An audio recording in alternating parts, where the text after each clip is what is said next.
अस्सलाम वालेकुम। मैं हूं अकील अहमद, आपका physics teacher the learning concept academy से। प्रीवियस लेक्चर में हम लोगों ने वेक्टर के कुछ बेसिक कॉन्सेप्ट्स के बारे में पढ़ा था। उन्हीं कॉन्सेप्ट्स में एक कॉन्सेप्ट जो है वो पोजीशन वेक्टर्स का भी है, जो कि आज हम डिस्कस करने जा रहे हैं। सबसे पहले हम इसको डिफाइन कर लेते हैं।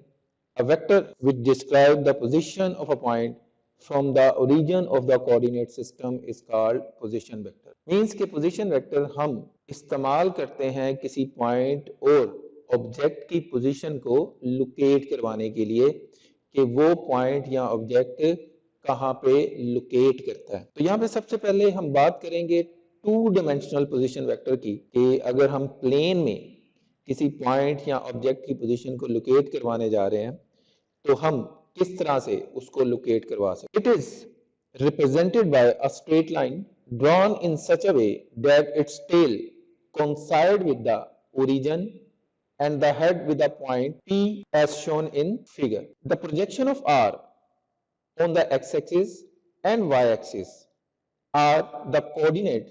They are rectangular component of R.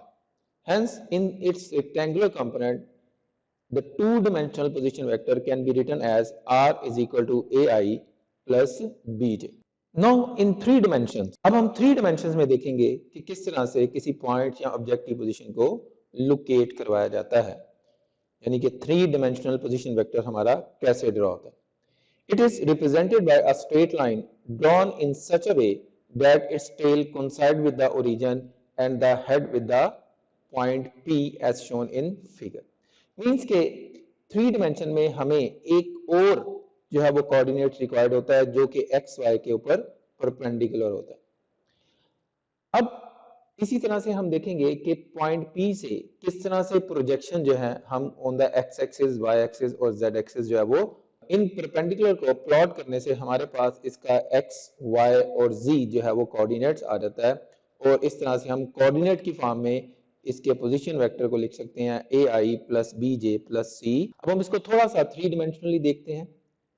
दोबारा से मैं इस डायग्राम को जो है प्लॉट कर रहा हूँ, लेकिन इसमें यहाँ पे मैं क्यूब ऐड कर रहा हूँ। क्यूब ऐड करने का मकसद इसके थ्री डिमेंशनल फिगर को जो है वो एक्सप्लोर करना है।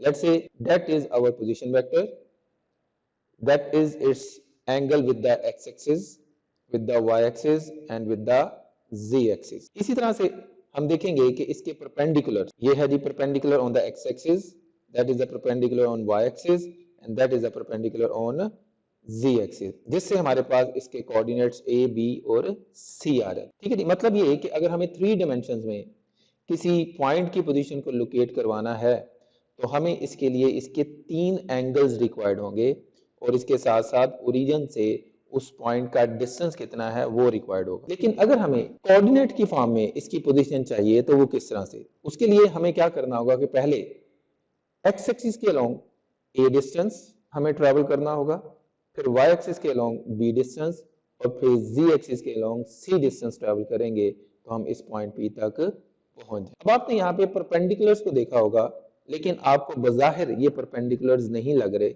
लेकिन इसको मैं मजीद जो है वो इसको एलेबोरेट करता हूँ विद डायग्राम। तो सबसे पहले हम देखते हैं कि जी एक्स एक्सिस पे हमारा जो परपेंडिकुलर है वो किस तरह से नजर आएगा। तो इस डायग्राम को मैंने कुछ इस तरह से दिखाया है कि ये जो आपका परपेंडिकुलर है ऑन द एक्स एक्सिस ए, जिसका बैक व्यू हमने लिया है। इसी तरह से हम परपेंडिकुलर देखते हैं वाई एक्सिस के ऊपर, जिसका मैंने वाई एक्सिस की साइड से बैक व्यू लिया है। इसी तरह से परपेंडिकुलर हम देखेंगे जी एक्सिस का कि वो किस तरह से आपके परपेंडिकुलर जो है वो नजर आएंगे। ठीक है जी, ये था जी हमारा पोजीशन वेक्टर। उम्मीद है कि आपको लेक्चर पसंद आया होगा। आने वाले मजीद लेक्चर्स के लिए द लर्निंग कॉन्सेप्ट एकेडमी के चैनल को सब्सक्राइब कर दें और बेल आइकन को प्रेस कर दें ताकि मजीद आने वाली वीडियोस आप तक पहुंच सके। शुक्रिया, अल्लाह हाफिज़।